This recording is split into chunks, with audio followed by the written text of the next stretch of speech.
In questa ricca insalata estiva ci sono 2 ingredienti che non ti aspetti. Dai, venite in cucina con Paolina!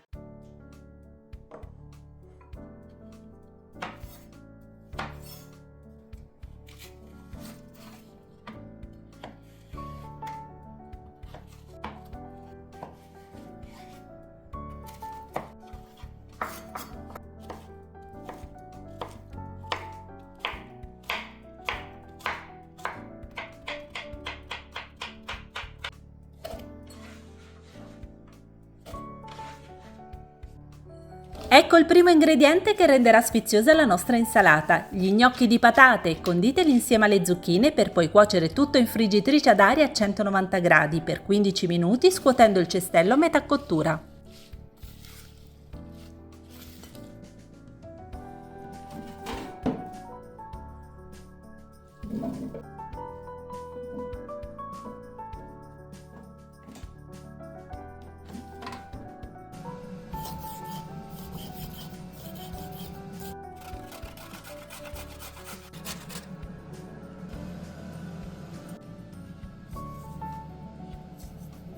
Con il riposo il succo delle carote si unirà al mix di olio e aceto e il risultato sarà un'emulsione ancora più saporita.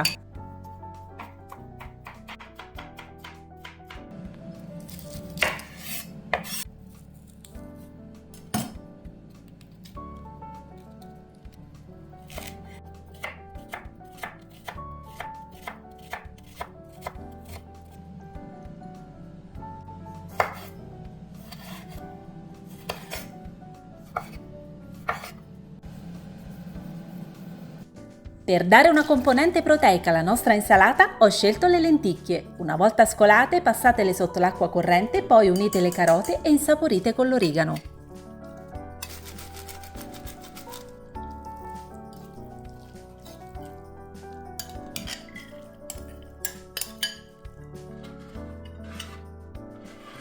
E adesso aggiungete tutti gli altri ingredienti. Il risultato sarà un'insalata ricca di colori che porterà sulla vostra tavola allegria e tanto gusto. Ditemi un po', vi è venuta voglia di provarla? Vi aspetto nei commenti alla prossima ricetta. Un saluto da Paolina!